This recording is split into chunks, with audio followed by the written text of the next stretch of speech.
A continuación vamos a llevar dos temas que son bastante cortos, ¿no?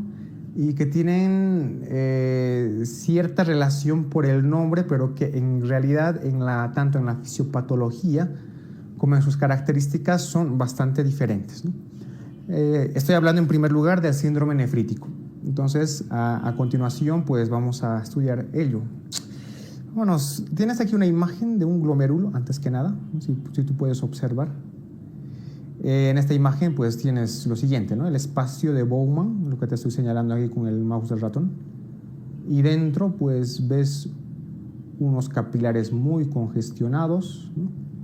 Se van a distinguir áreas mesangiales también congestionadas, y es la expresión viva del síndrome nefrítico.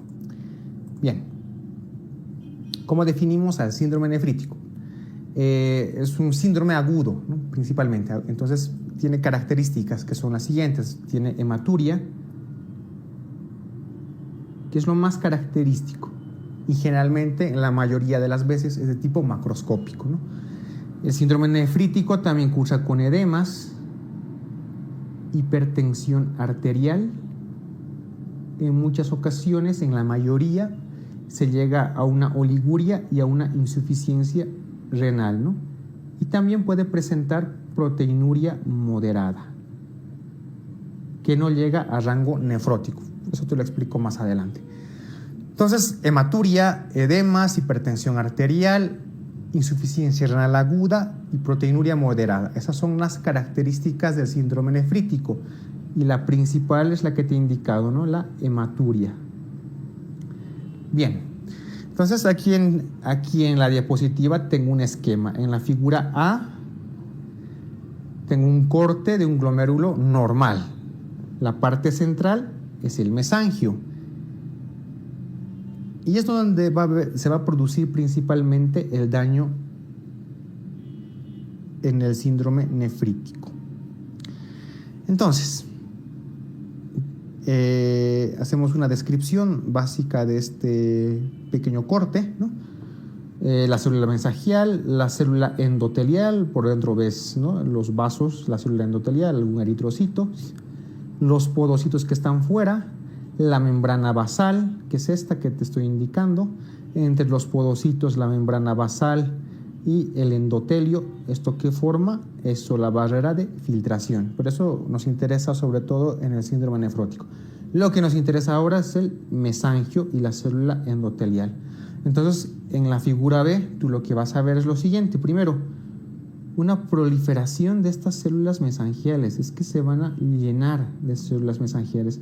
¿Por qué? Porque hay un proceso inflamatorio, ya sea autoinmunitario o por algún otro agente. ¿Y qué es lo que pasa? Al haber células mesangiales en proliferación, se van a dañar también y van a proliferar las células endoteliales, es decir, de los vasos sanguíneos.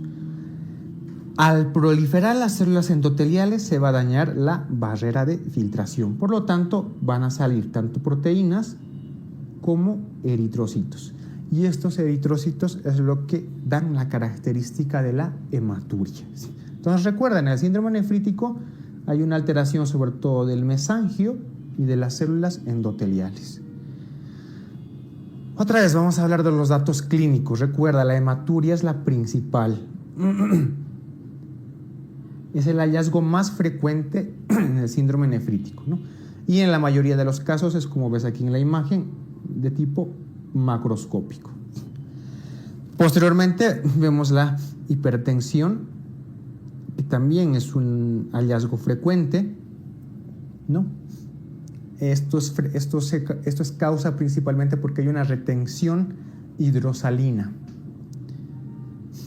El edema también es producto de la retención hidrosalina, y esto quiero que te quede claro porque el edema del nefrótico que vamos a ver después es de otra causa, ¿no? En el nefrítico el edema es por retención hidrosalina, ¿no? También hay proteinuria en el síndrome nefrítico, pero evidentemente las cifras son mucho menores, no son inferiores a 2 gramos día, ¿no? Y casi siempre está presente la oliguria y la insuficiencia renal. Bien, entonces, aquí te voy a hacer el esquema de mi glomérulo. ¿no? Mi célula endotelial,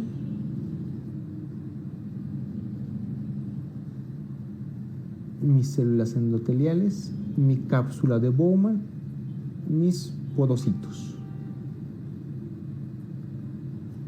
¿No? Aquí se produce la lesión en el mesangio. Como se produce la lesión en el mesangio, hay una lesión glomerular, que es lo primero que vemos. ¿Qué más produce? Inflamación. Al producir inflamación, disminuye el filtrado glomerular. Como produce inflamación y se lesiona esta barrera, ¿no?, entre el endotelio, la célula epitelial y la membrana basal, pues hay salida de eritrocitos, lo que nos condiciona una hematuria, una proteinuria. Como disminuye el filtrado glomerular, tendremos oliguria. La oliguria activa el sistema renina-angiotensina-aldosterona, lo que nos provoca una retención de sal y agua. Esta retención de agua y sal nos provoca hipertensión arterial y también edema. Entonces, esa es la fisiopatología básica del síndrome nefrítico. Lesión glomerular, otra vez, inflamación del glomérulo, lesión de la barrera, hematuria y proteinuria. Como hay una disminución del filtrado glomerular, tenemos oliguria. Al haber oliguria, se activa el sistema renina-angiotensina-aldosterona. Este sistema renina-angiotensina-aldosterona retiene agua y sal. Como retengo agua y sal, me produce edema e hipertensión arterial. Bien, la etiología, esto sí es importante que te lo aprendas de una manera práctica, ¿no?, porque esto sí es muy preguntable. Y es que la etiología del síndrome nefrítico puede ser, primero, por unas glomerulonefritis primarias, glomerulonefritis secundarias o por otras causas. Dentro de las glomerulonefritis primarias y de forma global, la causa más frecuente de síndrome nefrítico es la glomerulonefritis post-estreptocócica, ¿sí? Es la causa más frecuente, seguida de la nefropatía por inmunoglobulina A o la nefropatía IgA, ¿sí? A nivel de las glomerulonefritis secundarias, pues evidentemente está presente la nefropatía lúpica, distintos tipos de vasculitis como las granulomatosis de Wegener, el síndrome de Church-Strauss, la poliangitis microscópica, microglobulinemia, etc., ¿no? Y entre otras causas puede haber el tromboembolismo renal, la nefritis intersticial, te pueden producir un síndrome nefrítico. Pero sin embargo, quiero que te quedes con este dato, ¿no?, que la causa más frecuente de síndrome nefrítico es por una glomerulonefritis post-estreptocócica. Bien, no vamos a tocar el tema de glomerulares porque sería un tema inmenso realmente, ¿no? Pero sí que tienes que tener algunos datos de la causa más frecuente del síndrome nefrítico, ¿no? Vamos a hablar un poco de la glomerulonefritis postestreptocócica.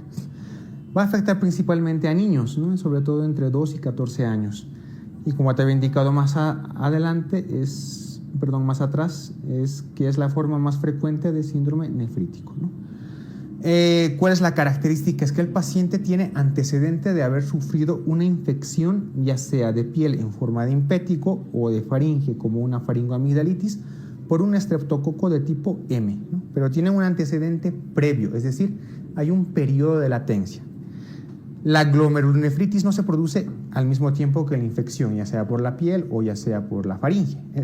Es decir, una persona que tiene impétigo por estreptococo tiene que esperar entre 2 a 6 semanas para que se desarrolle una glomerulonefritis.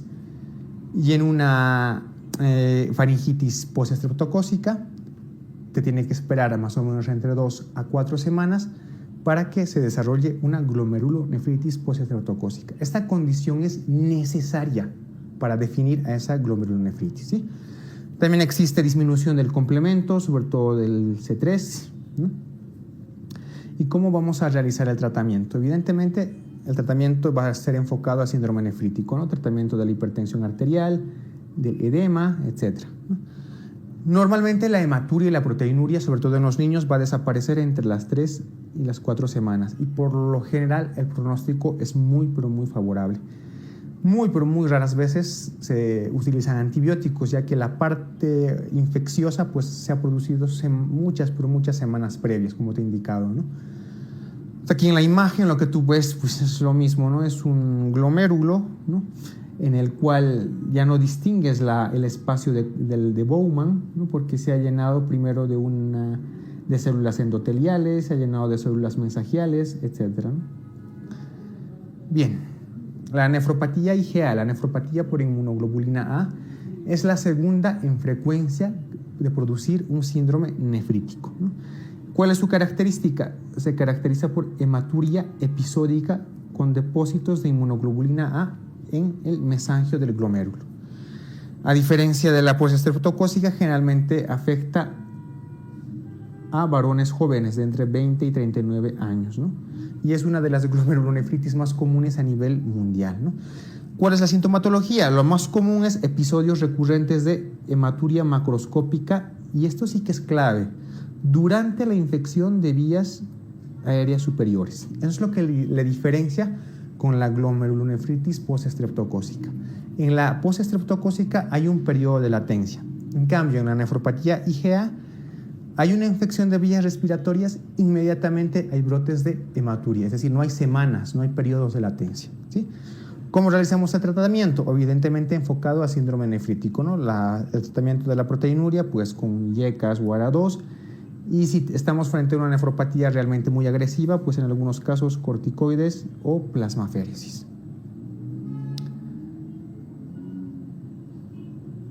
Bien, y por último vamos a ver el tratamiento, ¿no? El tratamiento en general del síndrome nefrítico tiene que ir enfocado hacia la etiología, ¿sí? Hacia la causa principal, las glomerulonefritis, ya sean primarias o secundarias. Sin embargo, hay unos parámetros generales, ¿no? Para los cuales podemos controlar el síndrome nefrítico. Por ejemplo, la presión arterial y los edemas los vamos a controlar con el uso de los IECA y ARA2. Y si no, como segunda opción, podemos usar diuréticos de asa como la furosemida, ¿no?